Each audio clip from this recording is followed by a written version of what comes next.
What's up, witches? Hi, I'm Claudia. And I'm Jess. And welcome to True Crime Coven.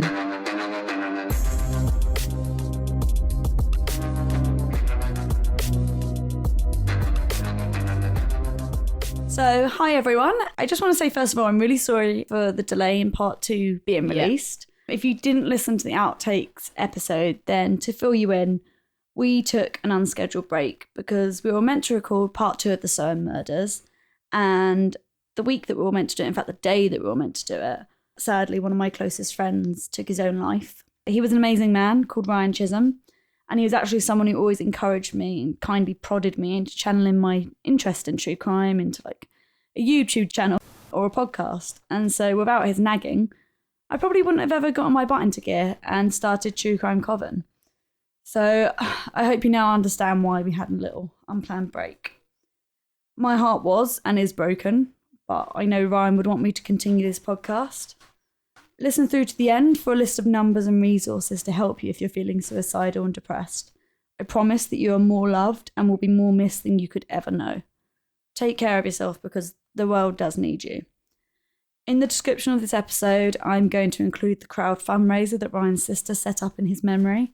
The money goes to Heads Above the Waves, which not only sells amazing clothing and accessories promoting mental health, but also uses the profits to create awareness and workshops for those suffering with poor mental health and self-harm. No worries if you can't donate, times are hard, but if you can, then that's amazing. And so, how are you, Jess, after that little happy start? Well, no, I think it's good to make people aware of mental health always. So no, it's sad as it is, it's nice to have a reason to bring it up again and make people aware and talk about it.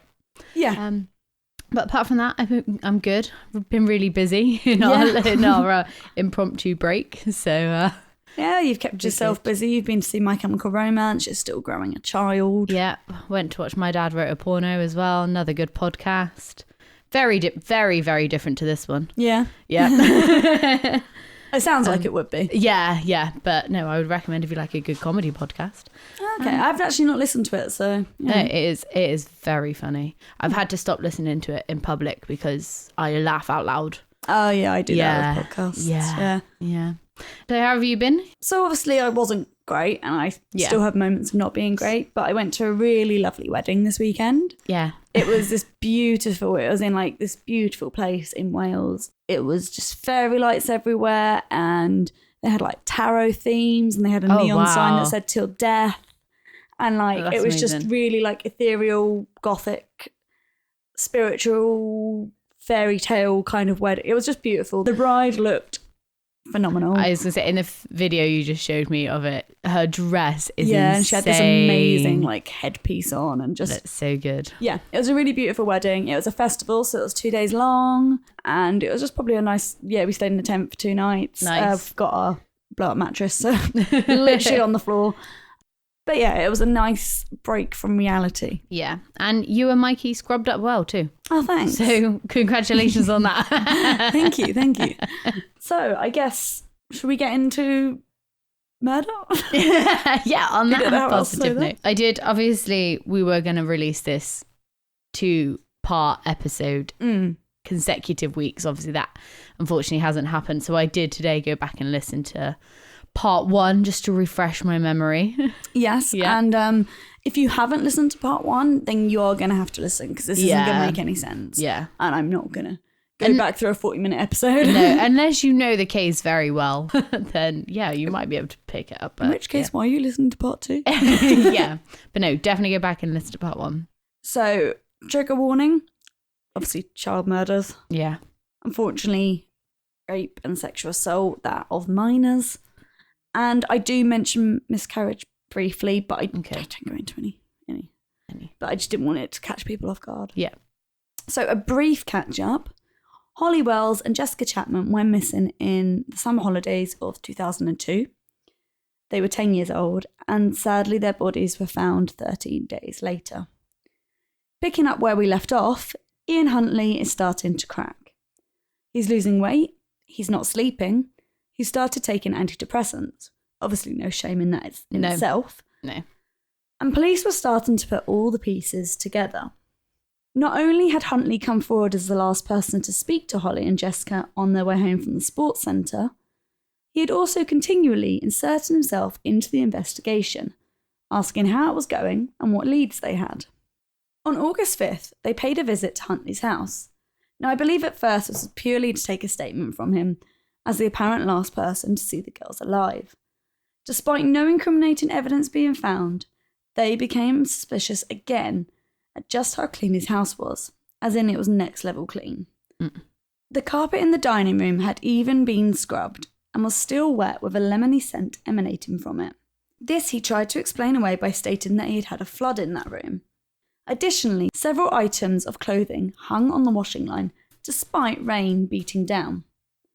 Huntley also appeared on edge and agitated throughout the police officer's visit. Officer Brian Farmer wanted to chat to the couple too, get a few details to create more of a timeline of events. Farmer states that both Huntley and Carr were reluctant, which isn't what you expect of two innocent people during a double missing child investigation. No. Especially when they've come forward to say, yeah, we think we're the last people to speak to them alive. And suddenly you're like, oh, I don't know if I want to talk to you. Yeah. As mentioned in part 1, the officers inquired about if the school had taught their pupils about stranger danger and not getting into cars with people you don't know. Maxine Carr worked at the school. Yeah. Carr confirmed what the headmaster had told them, that the school had had this conversation and teaching with its students. So Farmer asked Carr, as someone who knew the girls, how she thought Holly and Jessica would react if a stranger pulled up in a car and tried to get them to climb in. Farmer stated that this is when the interview really took an odd turn. Before Carr even had a chance to answer the question, Huntley spoke over her, stating that Holly would likely comply, whereas Jessica would, quote, fight and go mad. Bear in mind, Huntley said that he doesn't really know the girls. Yeah, and the question wasn't aimed at him. Yeah. And Farmer distinctly remembers thinking, how can he know? Yeah. And yeah, again, this is a man who's not really meant to know the girls. He would have no reason to know them well enough as to know how they would react in such a situation. Yeah. And it's also kind of like very weird to sort of, it's just weird. Also, like on a separate side note, I hate when people answer questions for other people. Yeah, especially. But I'm not so sure if that's like my job. Because when you're trying to see if a patient's orientated and you're like, do you know where you are? And then their family starts answering, you're like, I'm not asking you. You're like, I'm asking them for a reason. Thank you for being helpful. But yeah. It was then that Brian Farmer first started to think that something just wasn't right about Ian Huntley. And so following his hunch, he began to ask more details about what had happened when he saw the girls on August 4th. Huntley told the same story about being outside washing his dog, who had gotten muddy on a walk, adding how Maxine Carr had been upstairs taking a bath when Holly and Jessica walked past the couple's house. The conversation happened as previously mentioned in part 1. The girls asked about Miss Carr mainly. The police went through this a few times, getting Huntley to repeat his story again and again, and probing if the girls had said anything else, which he said that they hadn't. Something that struck the police as strange was that, according to Huntley, the girls hadn't mentioned anything about the dog. Surely, 2 10-year-old girls are going to mention a dog. That's probably why they stopped in the first place. They probably saw the dog, like, and or if they were to stop, they would have noticed the dog, and then they would have been like, "Oh, you're our teaching assistant's partner." Like, exactly. Yeah. And I completely get this. Like, as a 29-year-old, I'm more likely to say hi to a dog than another person. Oh yeah, I mean, I actually no, I'm not ashamed to admit this. I have actively avoided some people in public just because I cannot be bothered to talk to them. But like, a not dog, necessarily. Yeah, but if they had a dog with them, I would be like, "Whoa, stop there!" And that's the thing. Imagine these 2 10-year-olds. They're definitely going to be like, "Oh, dog." Yeah, they're not going to. I mean, I'm not even a dog person. I'm a cat person, and I will say I'm going to mention a dog at least in passing. Yeah. And that's when Farmer thought to himself that Huntley wasn't telling the truth, and what he was describing was a conversation that an adult would have, not one with 2 10-year-old girls. And so why wasn't he telling the truth? Yeah. An incident was reported to the police by a witness called Marion Clift, which added to the police's suspicions. On August 6th, Marion Clift saw Huntley and Carr standing at the boot of Huntley's red Ford Fiesta, looking in. She stated that Huntley appeared pale and shaking, whilst Carl wept beside him. Upon noticing Mary and Cliff staring at them, Huntley hurriedly closed the car boot. Completely normal behaviour. Yeah. I always cry whilst looking in my boot. Yeah. Police were also interested in trying to find Jessica Chapman's phone that they knew she had with her on the day she and Holly disappeared. They knew it had been turned off on August 4th at precisely 18:46, which is about half an hour after they are last seen on CCTV. Police had already been trying to get the phone turned back on by whoever had taken the girls, if it was the case that they had been abducted, by doing a press release where they stated they had left a voicemail and a text on the phone telling the abductor how they could end this now by getting in contact with the investigators and how to do so. Whilst they hoped this would spark a reply from whoever had the phone, and hopefully the girls, it was actually more in hopes that they'd simply turn the phone back on so that it could be traced. Smart. Yeah. Smart. That's very smart. But they could tell where roughly the phone had been switched off at least. Now, normally phones in Soham ping to a certain tower, which was by the football club, with a few areas in Soham instead connecting to a tower a few miles away in Burwell. Jessica's phone pinged to the tower in Burwell, where it was turned off. Forensic telecommunications engineer David Bristow was brought in to explain to police why this was the case, and he determined that the one area that the girls would have walked that would serve the Burwell communications tower was right outside Ian Huntley's house. Okay, so if he was originally telling the truth that they had walked that way, that would check out. It would. But obviously now he's got some suspicious behaviours. And suddenly the phone, it would be a massive coincidence if he was suspicious and then the phone goes dead outside his house. Yeah. And then the girls disappear. Yeah. And when they were looking in their boot, was that the day after? August 6th, so 2 days So 2 days later. after. Okay. Yeah. So, yeah. And like crying at your boot. Suspicious behaviour detected by the police and neighbours now as well. Exactly. Like, on August 15th, with Holly and Jessica still missing and the investigation beginning to slow down in terms of progress, a new lead, Superintendent Chris Stevenson, was put on the case to try a fresh approach. And it was this that identified Huntley to be a suspect amongst all the evidence they had compiled. I suppose one of those things just like fresh eyes. Like everyone knew he was a bit suspicious, but this like completely fresh approach just made them go like, yeah. Definitely, actually. Especially because he wasn't initially a suspect. Yeah, and sometimes when you're within something, you can't see it, and then someone new comes along and it's like... Yeah, how did I not see that? Yeah, they look at the big picture rather than like the pieces you've been trying to put together. Yeah.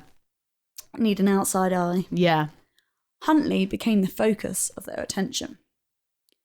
Finally, on August 16th, the day before the discoveries of the bodies of Holly and Jessica, 28-year-old Ian Huntley and 25-year-old Maxine Carr were taken in by police for formal questioning, but not arrested, and agreed to give witness statements.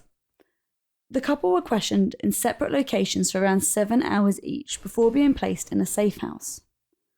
Huntley once again told the story involving him washing his dog, and Maxine Carr told how she was in the house, in their bath to be exact, whilst Huntley's interaction with the girls out the front was taking place, effectively giving him an alibi. During his interview, Huntley appeared calm and collected, even sitting with his legs wide open in quite a dominant way, man spreading. Yeah. He stated that he didn't come into any physical contact with either Jessica or Holly, and that they didn't cross over into his garden or over the threshold of the property at all. Carr was being interviewed 30 miles away and appeared comfortable and animated in her responses. However, she was given a lot of information about non-essential things. So she sat there and she's talking about how she cooks the beef for the Sunday roast the day before, so she's got less work to do. And it's we're talking to you about murdered children, stop talking about fucking beef. Were you even asked? Yeah, and it's on those things where they believe that she's trying to give lots of information, but to make it look like... But not really anything. Yeah. It's like, I'm telling you lots and I'm complying, I'm being really helpful, but actually I'm not telling you anything. Anything useful. Yeah. And also, it's a bit of a nervous thing. Yeah. Because I, for example, when I talk a lot anyway, but when I'm nervous, I talk 10 to the dozen because yeah, I have to fill those silences and I have to carry on because you going. don't want the awkward silence. I'm insufferable most of the time, but when I'm nervous, I can see people looking and I can feel it and I'm like, I can't stop. It's just really the way awful. I I'm am. sorry. Yeah. Doesn't mean I can talk to anyone, but hey. That's good. However, Carr's story of being upstairs in the bath was about to fall apart. Ooh. A woman came forward to say that she had arranged a birthday event for around 10 close friends in 2 pubs in Grimsby on Sunday the 4th of August, and she was adamant that Carr had gate-crashed these parties. This was evidenced by photos of these get-togethers that had Carr in them. So, how could she be in 2 places at once? Yeah. Places that were 110 miles apart, I might add. Yeah. So it's not like she was in the bath, quickly got dressed and was like there by 7 p.m. Yeah. She wasn't in the bath at all. If she was in the bath at like 6:30 p.m. and then she's got to get ready and all this. And like get a taxi, obviously. 110 miles away. Yeah. It's not doable. Not good. No, unless like, I know sometimes parties start late, but not that late. But no, especially if they've gone to like a pub as well. Normally like pubs close around 12, so you don't Especially on a Sunday. Yeah. How late is that pub open? Yeah. Yeah. Carr's story must have been a lie, a fabrication, and therefore, so was Huntley's alibi. Yeah. All police had was his word that the conversation he had with Holly and Jessica had taken place just as he had said. Whilst they were being questioned at the station, their home was being searched, again being found in a meticulous state with all carpets smelling of lemon-scented cleaning supplies. Keys to the hangar at Soham Village College were found in the home as well, despite Huntley originally stating that he did not have access to the area within the college, despite being the senior caretaker. Like, caretakers have to have access to keys of all of the building. Yeah. That's part of part of the job. job. Yeah. Also, like that's if you got locked out of somewhere, you needed to get into a building, the first person you're ringing is the caretaker. Yeah. Because they have the keys. Exactly. And then that's why you've got a caretaker for big buildings, so you're not constant, because keys go missing, different people have access to them, and you're not then having to constantly call out a locksmith. Yeah. Oh god, yeah. And it's so that they can, if there's a fire, they can get in. Yeah. If there's a flood, they can get in. Like, yeah. You are taking care of that building, hence being a caretaker. Yeah, literally. That is your job description. Exactly. But inside the hangar is where the police then found those matching football shirts, cut and burnt, that belonged to Holly and Jessica. Well, belonged to Holly and her brother. Yeah. You know. But they were wearing them when they disappeared. Yeah. And Huntley's fingerprints were also found on the bins. So, of course, he didn't want to say he had the keys to that place. Yeah. I mean, not that I'm defending him, but surely, like, if... I remember you saying, because obviously I listened to it today, you saying that, like, as we get into this, you'll realise that he wasn't an intelligent person and he hadn't really thought this through of what he was going to do. But surely he could have been like, yeah, I worked there. Of course, my fingerprints were on the bins. Yeah. Like, you'd think. Yeah. but he wasn't intelligent. No, but that is very much coming more to light now that he didn't think his plans through before he... No, he really didn't. Yeah. And you'll see later on how he says things and then obviously chats with someone legal and gets a better story and then runs with that. Oh, okay. As if this wasn't incriminating enough, fibres on the shirts matched those found on Huntley's body and clothing, as well as those found at his house. Huntley's car was also examined forensically, and it too was found to be spick and span, with the same lemony scent and even brand new tyres on all 4 wheels, which is kind of expensive. The lining of the boot had been taken out too, and replaced with a jagged cutting of household carpet. A cover from one of the rear seats was also missing. Huntley's cleaning skills left a lot to be desired, it seems, as traces of a mixture of brick dust, chalk and concrete were found along the wheel arches, as well as around and on the car pedals.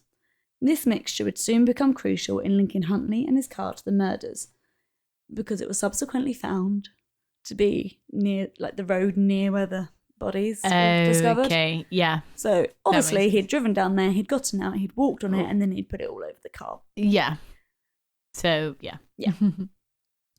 On the 17th of August 2002, at 4:30 a.m, Huntley and Carr were arrested on the suspicion of the abduction and murders of Holly Wells and Jessica Chapman. In contrast to his confident, man-spreading demeanour in his interview the day before, Huntley now appeared evasive and confused during his questioning. He refused to answer questions and even occasionally drooled throughout the interview in an attempt to feign mental illness, which is just so idiotic to me that, like, it's such a parody of a mental illness. Like, I can't really think of any mental illness where you would drool. Yeah, like that's more like a mental disability. Yeah. Also, to suddenly develop that in a drooling, day. Yeah. Not even in 24 hours, I might add, because this is 4:30 a.m. Yeah, like, it's like, oh yeah, no, like, I'm complying with you. Like, yes, I was the last person to see them alive. Okay, well, we're now going to question you a little bit further and stay at your house and stuff. Oh, I'm suddenly ill and drooling. Yeah. Okay, yeah, all right. It's just, it would be funny if it wasn't so tragic. Yeah. Oh, God, yeah, definitely. But unfortunately, police were still left with no choice but to refer Huntley to a mental hospital to undergo psychological evaluation.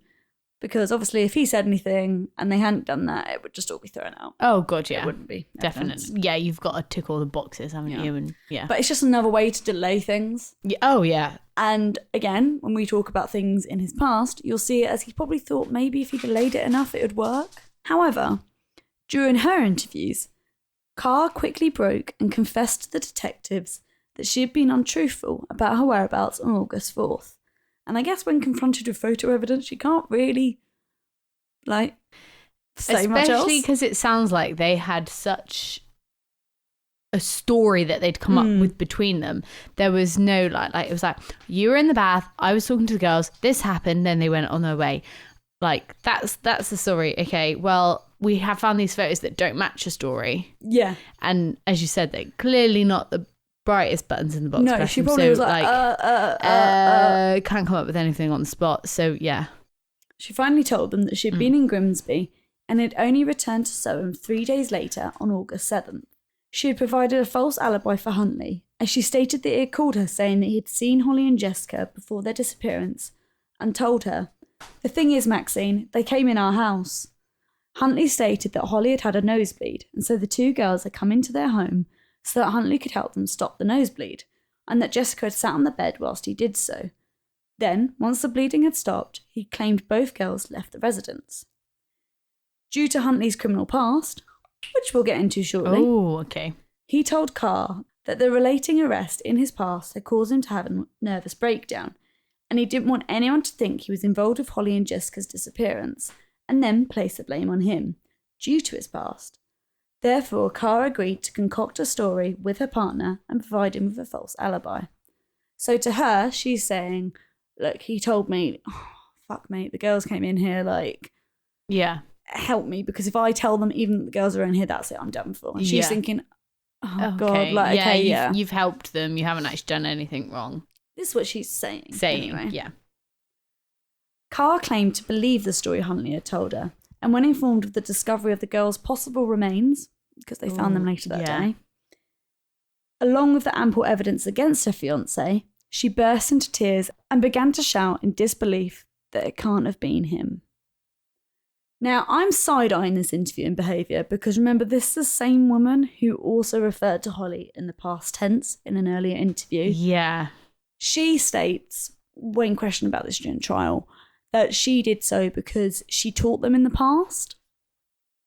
Okay. Which I guess checks out, but I just sort of side-eye this woman massively. Yeah, I mean, I used to coach cheerleading. I still do sometimes.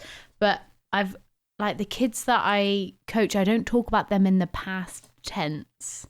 I suppose you might do if it was years ago, like it was for you. Oh, or if they were literally, like, children and now they're an adult, I would be like, oh, she was such a cute kid, but now she's like but this a is pretty August. Beautiful young woman. Like, yeah.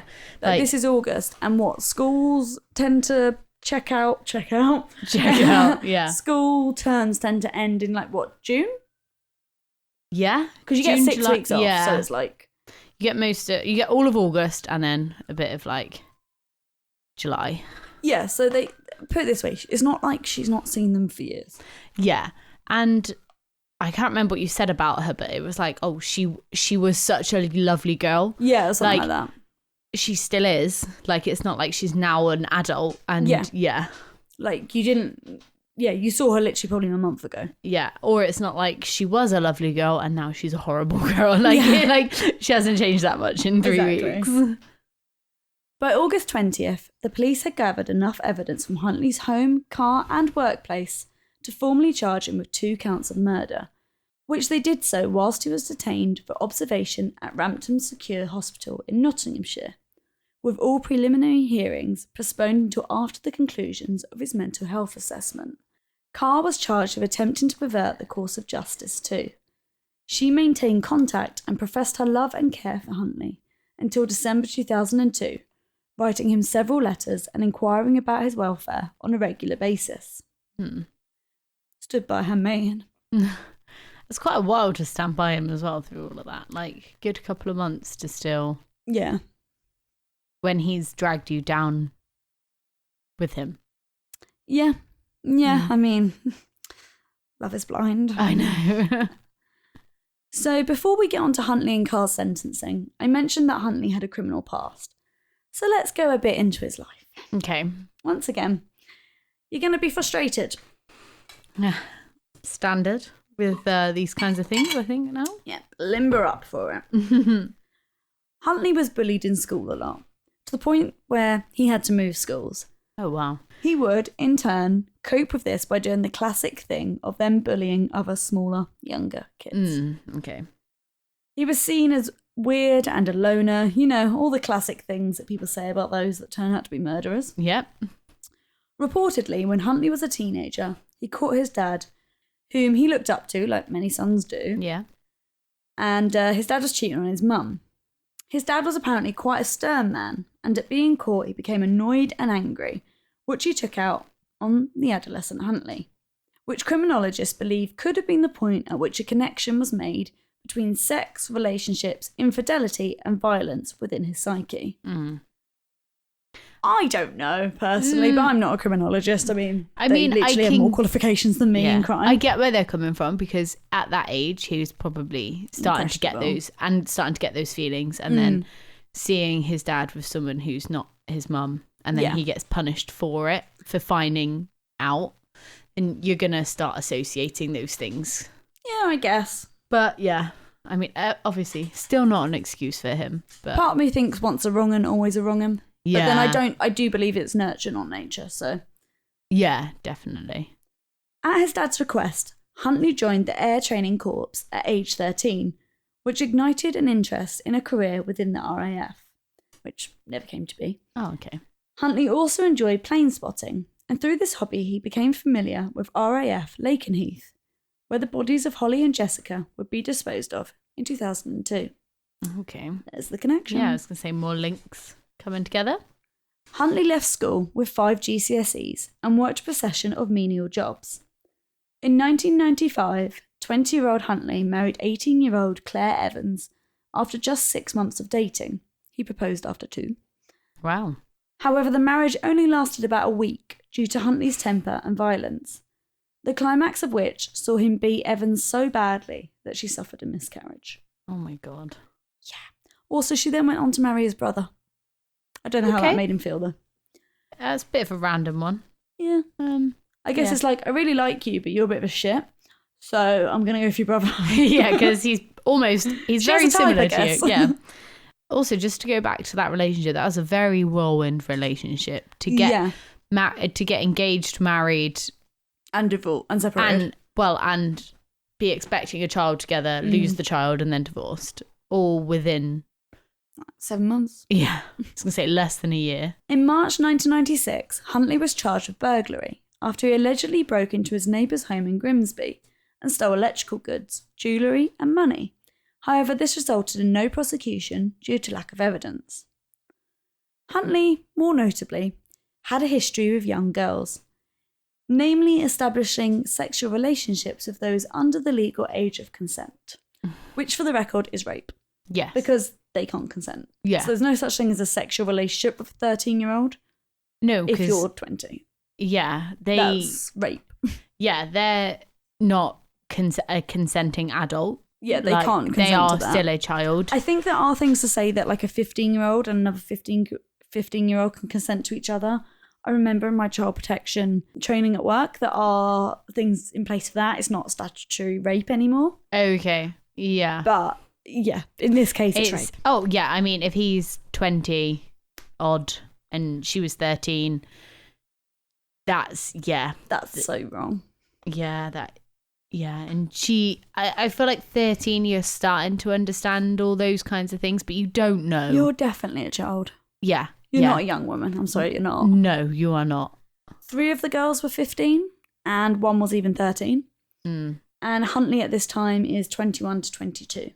And to anyone listening who may be like that age, and might have older guys showing interest in them and thinking that it's sort of because they're cool and mature and it's fine, I promise you, just please get out, because no normal guy or girl for that matter in their 20s are going to pursue a relationship with an adolescent girl or guy.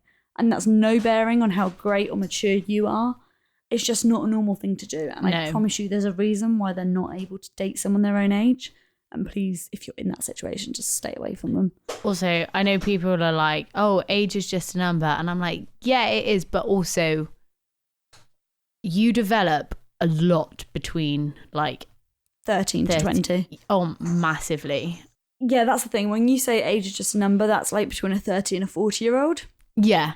It's not between a 10 and a 20-year-old. Yeah, because there's also a massive, like, there's more of an age gap between a 15 to a 20-year-old than there is between a 30 and a 40-year-old. Oh, the yeah, age gap definitely. is so much more evident. Like, it sounds silly, but like the older I'm getting, the more I realise that as well. Like, I am so different.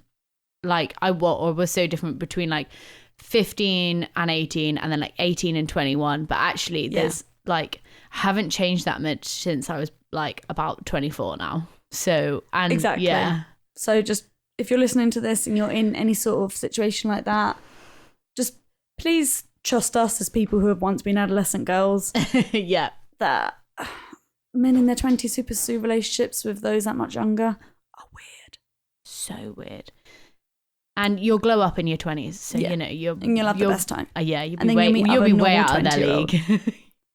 Anyway, one of the 15-year-old girls would fall pregnant and end up giving birth to a baby girl in 1998.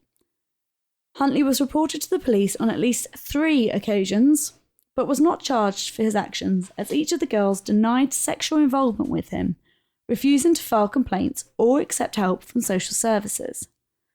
Despite not being charged with anything, Huntley's sex life and involvement with young girls soon became well known, and comments were regularly made about and to him from neighbours and colleagues. And like, good. Because so many times they don't. Yeah. They just like good. I'm happy that people were like shits to him. Yeah. And we're like, nonce. Like, I'm so happy. Yeah. Like, yeah, you should out someone. I don't support bullying, but I do support nonce bullying. Yeah. Or just like outing people for what they are. Like he's not going to get the criminal justice. So yeah, make him an outcast. Yeah. In April 1998, Huntley was arrested on suspicion of the rape of an 18-year-old woman. He admitted to having sex with the woman, but told police that it had been consensual, and he ended up not being formally charged for this offence. However, just 1 month later, Huntley was charged again with raping another 18-year-old woman, and also beating her, as well as threatening to kill her. Huntley again stated that he had had sex with this woman, but it had been consensual. Charges were once again dropped due to a lack of evidence, and Huntley walked free. However, his sexual violence was now added to the town gossip about him, and this resulted in Huntley losing his job and having to move back home. He was also forbidden from initiating contact with his child or her mother. That's fair. Yeah, that's fair. Also, at what point do these charges keep getting brought up to him? And they're like, oh, well, there's not enough evidence. Okay, so all these women are lying, are they? I think that's, again, the thing you always see, though. Like, it is hearsay, because how do you prove things? Especially because a lot of women don't feel confident coming forward about sexual abuse and rape. So but it's because of things like this, because they get blown off. And but then also, they don't come forward. And by the time sometimes they do come forward, it's too late to gather evidence from inside them. also that evidence is then discounted. Yeah. When he then admits to having sex, because then, okay, you can tell the difference between rape and sex. I know that because of damage. I won't go too much into it, but it's on those things where you then have to have more evidence that it wasn't just sex and regret. Yeah. Oh, yeah. There needs to be, a woman's word isn't enough. And that's obviously great that a woman's word isn't always enough when people are falsely accusing people. Yeah. But in situations like this, it's heartbreaking. Yeah. I think especially when if it was like one he said, she said, it's hard. But there's literally 2 women that have outright come forward and said, I've been raped by this man. And then there's 3 other young... 4. Oh, 4. 3 were 15, 1 was 13. Yeah. 4 others who have admitted to having a sexual relationship with him. Yeah, but not to police. Yeah, that's the thing. Yeah. Well, but obviously well known, though. If that makes you feel... Oh, yeah. Makes me feel so much better. In July 1998, police were notified that Huntley had sexually assaulted an 11-year-old girl in September of 1997, and that he had also threatened to kill her if she told her mum. Sounds familiar, threatening to kill someone? Yeah. He was never charged with this offence. However, he would go on to confess to it whilst in prison in 2007. Piece of shit. That's a long time sitting on that, thinking about it before confessing to it. And finally, in July 1999, another woman was raped and Huntley was interviewed as he was now suspected to be a serial rapist. In this instance, Carr supplied Huntley with an alibi as well. They were together at this point. Oh my God. However, the victim stated she didn't believe it was Huntley who attacked her. And this is the only case in which a victim would not blame Huntley as the perpetrator, except for the underage girls, but it was proven that it was true.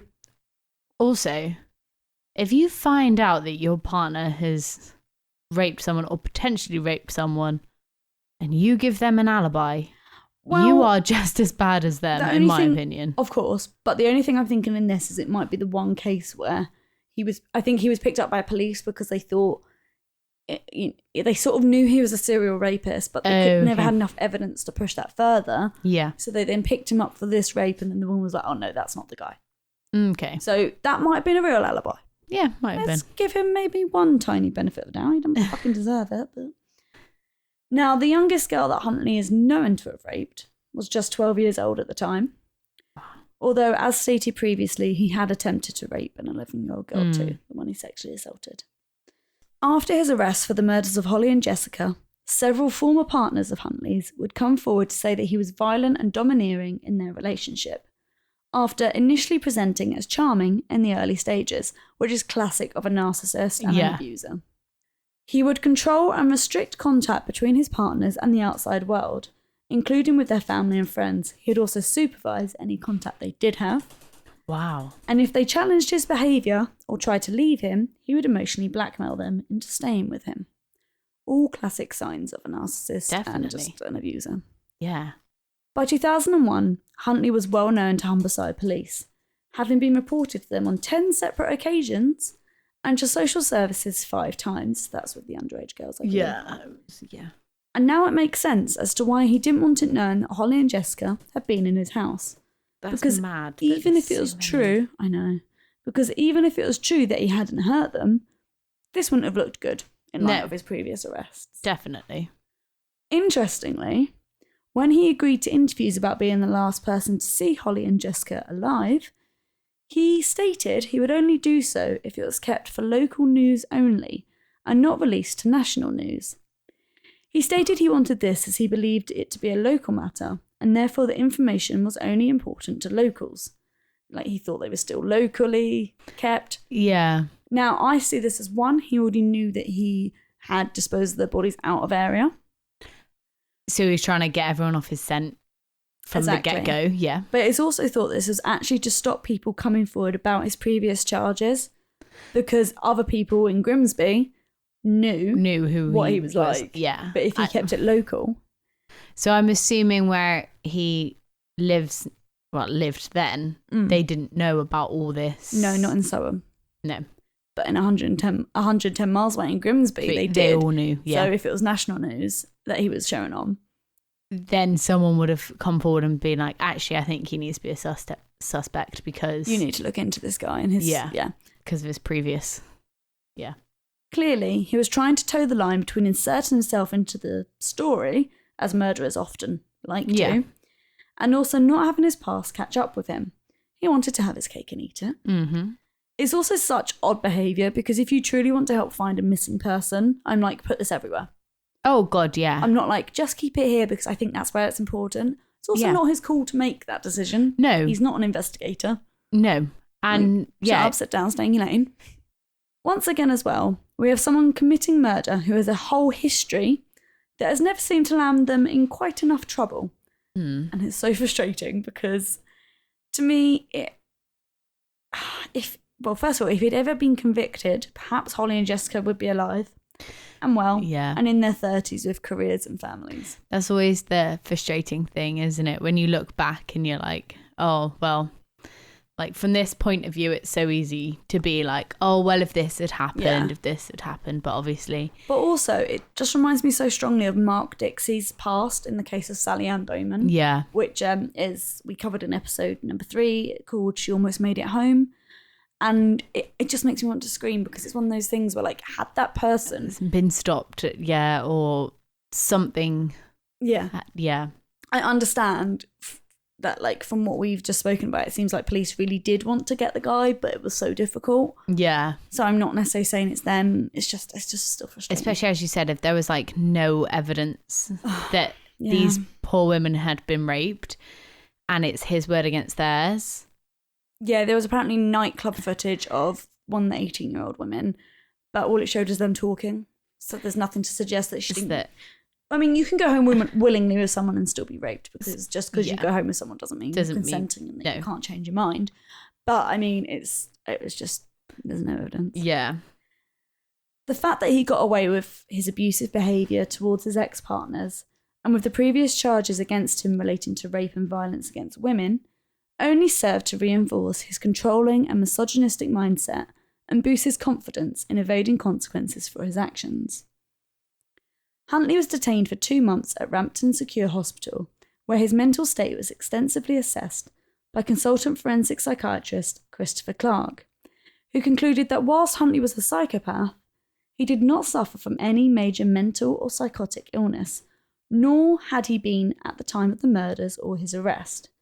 And in October, he was deemed mentally competent to stand trial.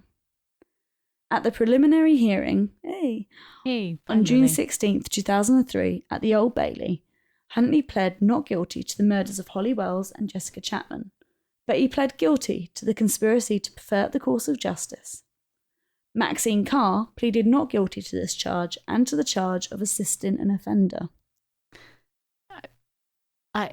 I already, obviously I do know this case, but I feel like this is really going to come back to bite them in the arse a little bit. Yeah. Like pleading not guilty to half of it, but guilty to the half. Also, June 2003? That's almost a whole year after. Yeah. That they've dragged this out for. Every time I hear cases like this and you're like, God, it's taken so long to get to the preliminary hearing. There's just so hearing. much to get in, like so much evidence to gather though. Oh, I know. It's just horrible for the families. That's what I'm thinking is like, they're the parents of these children. No, it's awful. It's horrible. I mean, this is the thing as well. I haven't put everything in. Yeah. But I've put a lot of it in. Yeah. And that's only what is known to the public. So if you can imagine just how much else is out there. Yeah, that we'll never know. And every bit of evidence and every thing they've ever said in an interview, just everything that's got to be gathered and put out there. No wonder it takes like a year. Yeah, where they had to gather every piece of evidence to make sure that he actually got done for this crime. Plus DNA testing of fibres and stuff, which in 2002 wasn't as rapid as it is now. No. And they have to speak to those former partners. They have to speak to police who looked into him with his previous rape charges. There's just so much. Everything. And they probably wanted to look back at all the previous tapes of when he was helping, obviously in there's quotation just so marks. much to look through. The trial started on November 5th, 2003. Oh, God, yeah. So even dragged out even longer. And would last over 5 weeks. Wow. It was on the 17th of December, after deliberating for 4 days, that the jury returned a majority verdict of guilty on 2 counts of murder against Ian Huntley, and he was sentenced to life imprisonment, with a minimum term to be decided at a later date. This was decided to be a term of at least 40 years, which was set on the 29th of September 2005. So he didn't even get his minimum term until 3 years later. Blimey. This means Huntley is not eligible for parole until 2042, in 20 years' time, when he'll be 68 years old. And this doesn't seem like enough to me. No. 68 to me isn't old. No, You've still got not a lot anymore. of life you can live. Now, I will say it's unlikely that he'll ever get out. Yeah. And if he does, oh my God, he will not have a normal life because he will get killed. Oh my God. Yeah. Well, I mean, you think of the abuse that he got pre this happening, of just a little bit of local gossip. And we will delve into what's happened to him in prison. Like the gossip that wasn't even proved that it was him. Yeah. But people just giving him a lot of grief for that. If he ever comes out of prison, he's not going to be no one's going to give him a house. Over. Yeah, he's not going to get a job. He's going to be homeless and you're down the street. Well, that's the thing. We're probably going to end up, if he ever did get out, it would end up that taxpayers would pay for him to live somewhere. And it would just annoy me because you've got so many people who are homeless and are genuinely good people. Yeah. That's a whole different thing to get angry about. But yeah. Who don't get the same privilege because, Also, I just want to say, the jury returned a majority verdict. What? Someone thought that he... Yeah, not a conclusive. Not unanimous. Yeah. But, anyway.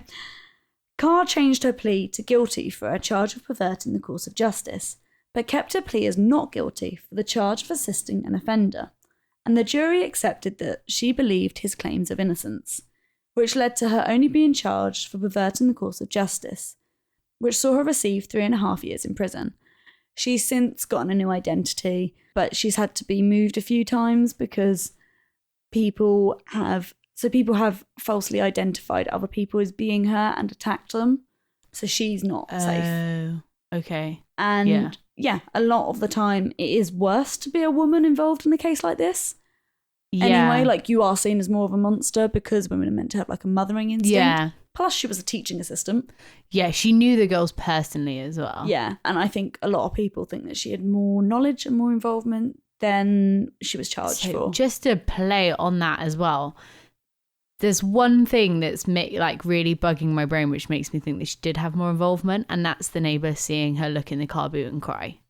Yeah, there's also other things the past which tense I thing. will also...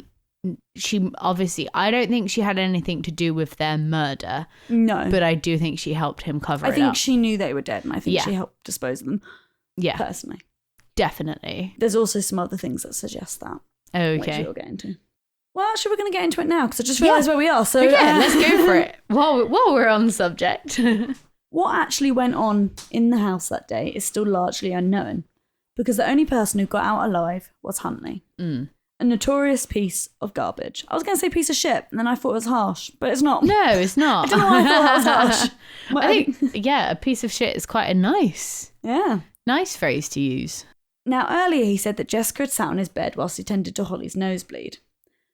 Now, this is where I start to think he's not that intelligent, and he speaks to more intelligent people and gets a new story, changes it, During the trial, he told how he, Holly and Jessica had entered his bathroom to attempt to stem the nosebleed, which to me makes more sense. Yeah. Why would you go in a bedroom? If you were bleeding, we'd be like, oh, let's go to the bathroom and sort that out, because there's paper and water.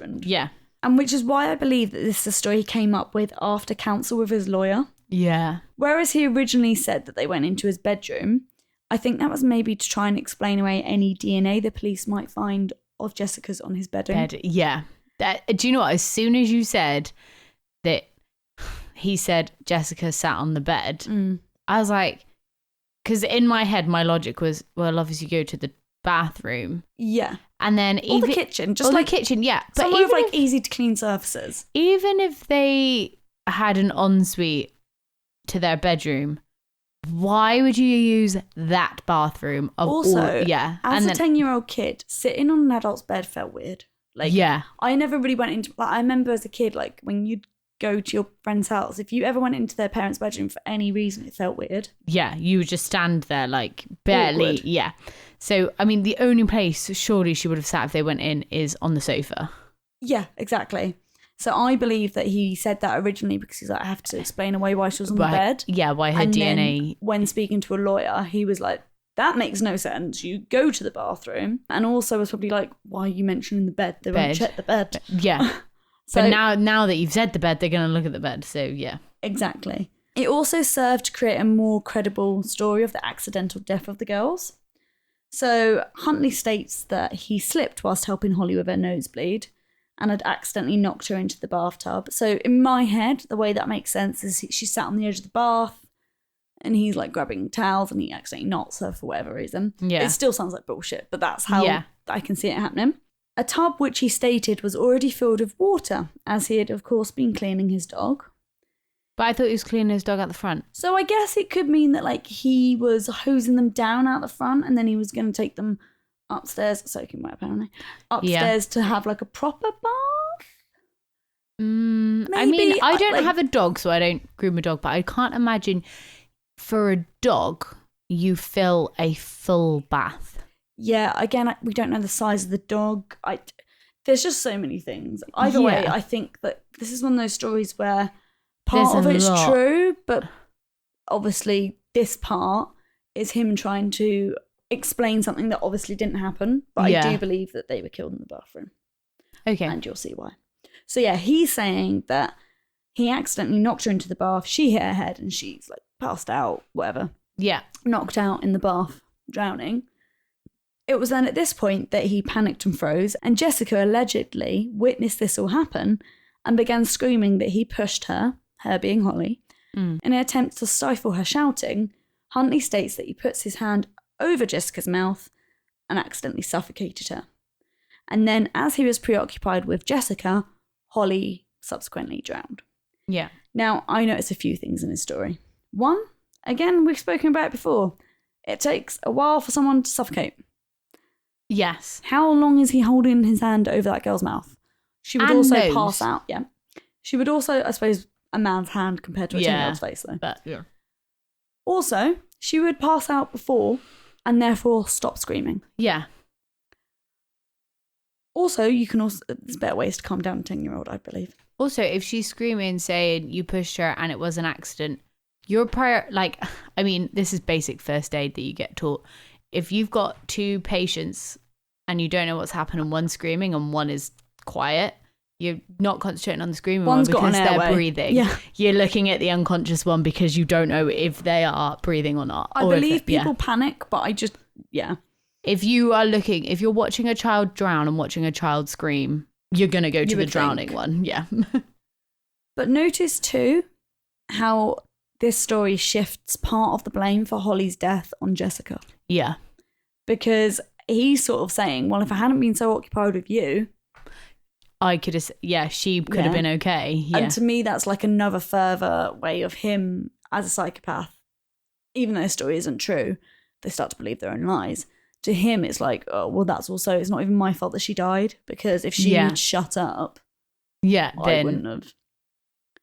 Huntley then stated that by the time his panic had waned, both girls were dead, and that his first coherent memory was of him sitting on his vomit-stained landing close to the body of Jessica Chapman, which also seems slightly contradictory because what he stated he remembers happening seems pretty coherent to me. Yeah. So, when asked why he didn't contact emergency services after once again becoming coherent, Huntley stated that he didn't know if the police would believe the deaths of the girls to be accidental.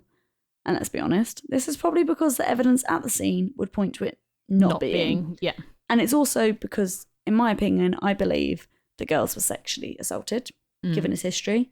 Probably, and had the bodies been found fresh, sorry for the use of that word, I don't know what else to use, but had the bodies been found in a better state, they would have been able to prove that he had... they'd have more evidence. Yeah. Exactly. Didn't you say the bodies were found like partially burnt as well? And like in a state of decomposition in a heat wave. Apparently it's like the hottest summer that detectives can remember. Wow. So they were not in a good state. Now, I read contradictory things, which is weird because so much of this is so linear and so easily laid out. Yeah. But one contradictory thing I read was that there was evidence that one of the girls may have been sexually assaulted, but they couldn't confirm it because of the state. Yeah. But then they also repeatedly say that they weren't and there was no evidence of it. But then they refer to the fact that because... Oh, that was the chair. But then they also refer to the fact that because they were so decomposed that they couldn't rule it in or out.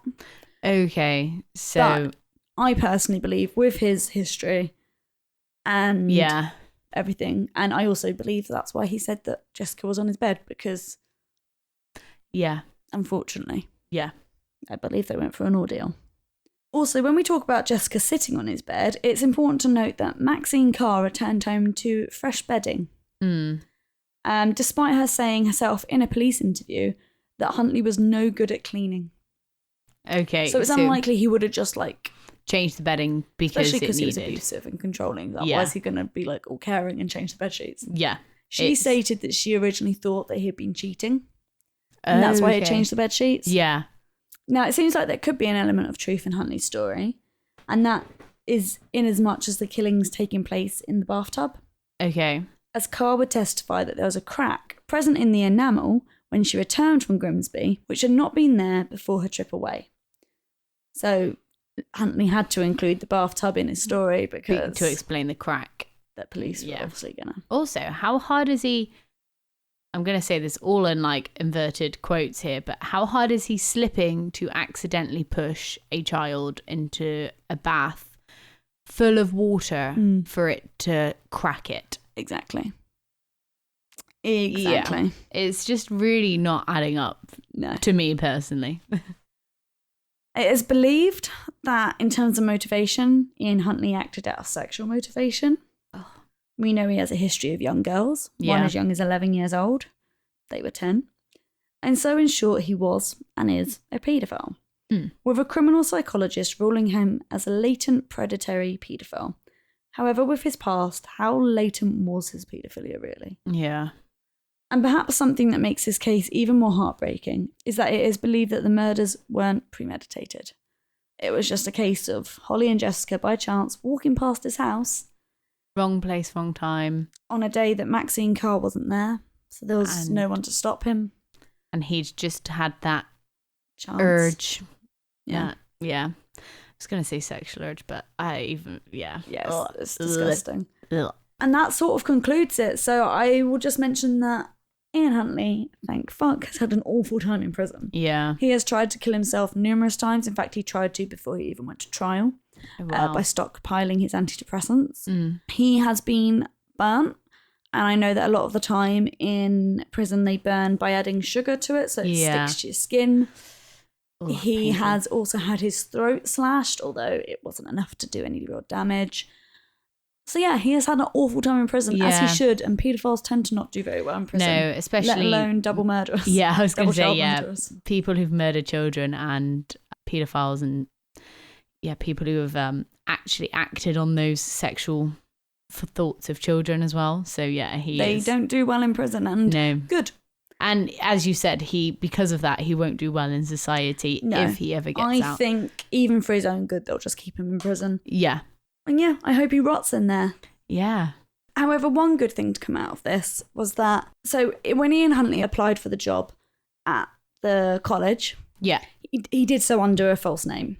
Okay. He did, however, state his name. He was previously known as Ian Huntley. And back in those days, there was no such thing as a CRB check, now known as a DBS check. Yeah. And after this, there was an inquest into how he got the job at the college. And finally, things were sort of strengthened up a bit in safeguarding. And now you have to have a CRB and a DBS check to work with children, vulnerable adults, sort of anyone who's deemed to be at risk. Yeah. And I think a lot of jobs like them regardless. Yeah. And Ian Huntley, remember, he had previous charges of rape against him with 18-year-olds. I'm working at a college. That's like prime age of people attending. Exactly. Yeah. So, that is one good thing that came of it. Unfortunately, it was too late for Holly and Jessica. But hopefully that has saved numerous lives. Yeah, definitely. I'd like to end on a quote from Leslie Chapman. This is about Ian Huntley, and I think it just sort of sums up what we all feel in this case. So my heart goes out to the parents. But oh, God, yeah. I think Leslie Chapman hit the nail on the head when they say, I think he was a time bomb waiting to go off, and both our girls were in the wrong place at the wrong time. I hope the next time I see him, it will be like we saw our daughters, and it will be in a coffin. Oh, that is powerful. Mic drop. Yeah, that is a great quote. Yeah, and I hope so too, and I hope sooner rather than later. However, I hope he suffers a bit more, actually. Yeah. A few more throat slashings and boiling waters. An eye for an eye in the world would be blind, but you know what? Paedophiles don't count in that. No, and also I think the saddest thing of this case, obviously Holly and Jessica sadly had their lives taken from them way too young. Yeah. But also like that 15-year-old girl who had a child with him. Yeah. The 11-year-old. Yeah, imagine having a child at 15, but also that person then having groomed you into raping you, being 15, not having any help from social services. Yeah. Like, I know she turned it down, but again, that's probably just a result of him grooming her into believing... It probably wasn't completely her own choice. No, into believing that this was the right thing for her. And also that baby, if they know who their father is. Yeah. And just in general, everyone he ever hurt. Yeah. Yeah, as you said, there was many, many people that we've and known the about. Ones that, come forward. Yeah. As you said, he worked in a college. That was his prime age for those other rape victims. Who's to say that he didn't rape someone else when he was there and they just haven't I just hope forward. He didn't. I really hope. Yeah. So, that's the disgusting case. Yeah, that's a heavy one. And... yeah, a very prominent one from our childhoods. Yeah, I remember, obviously, we put the photo on our Instagram page when we put the first episode out. But yeah, I remember it so clearly. Vividly. Yeah. Well, thanks for listening this week. It's been a hard one. And sorry again for us being late in bringing the episode out. Stick around and we will be shouting out some hotlines. Yeah. But for now, guys, stay spooky. Hey guys, if you have a ghost story or a case suggestion, please email us, truecrimecoventpod@gmail.com. You can also find us on Twitter at truecrimecoven or on Instagram and Facebook where we are at truecrimecovenpod. Also, it would mean the absolute world to us if you could rate us wherever you're listening to this right now, be it Spotify, Apple Music, or if you're on YouTube, give us a little thumbs up, click that bell, get notifications every time we post. Subscribe to us wherever you get your podcasts from. Make these two witches smile. Thanks, witches. Okay, guys, so I really hope you're all looking after yourselves and just know that there will always be someone who cares about you and wants to listen to you. But if you don't feel comfortable going to those close to you, there are professionals on hand day and night to help you. You can call Samaritans. This is for absolutely anyone, and they're open 24/7. You can call them on 116 123, or you can email them if you prefer. The email address is jo@samaritans.org. You can also get in contact with Campaign Against Living Miserably, also known as CALM. They are open 5 p.m. till midnight every day of the week. To get in contact with them, you can call 0800 585858. There's Papyrus for people under 35. You can call them on 0800 068 4141, 9 a.m. to midnight every day. You can also text them. I know many people prefer that. 07860 039 967, or email them pat@papyrus-uk.org. That's Pat, P-A-T. If you are under the age of 19 and you have any worries or want to speak to a professional, then you can also contact Childline. You can call them on 0800 1111. The number will not show up on your phone bill. And lastly, there is the SOS, Silence of Suicide. This is for everyone. You can call them 4 p.m. to midnight every day on 0300 1020 505.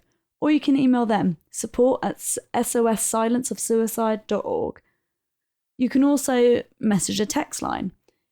The Shout Crisis text line is for everyone. You just text SHOUT to 85258, and the Young Minds Crisis Messenger is for people under 19. Text YM, that's YM for Young Minds, to 85258. I promise you, and I speak from experience, you are more loved, and you are more cared for, and you'll be so much more missed than you could ever know. Don't give up. No. Always talk to someone. Okay. Please. Don't keep it to yourself. Look after yourselves, guys.